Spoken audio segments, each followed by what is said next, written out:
So ngayon guys, ito yung tinatawag nilang talagang fresh harvest, no? Wala nang mas fresh pa rito guys. So ito, diretso to, no? Pitas.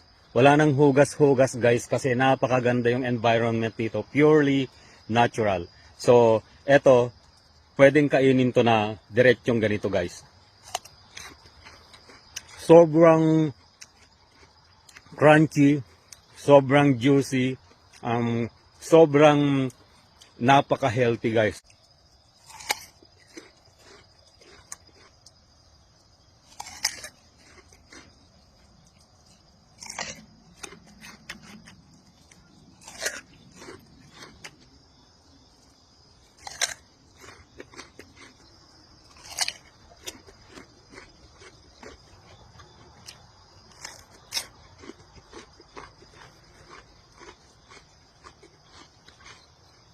Pati yung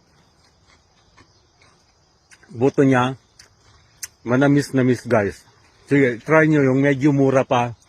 Tapos, bagong pitas. Tapos yung malamig yung panahon, no, yung ganitong parang yung weather na ganito, medyo umaambun-ambun pa. Ay, grabe guys, ang sarap. Sobra.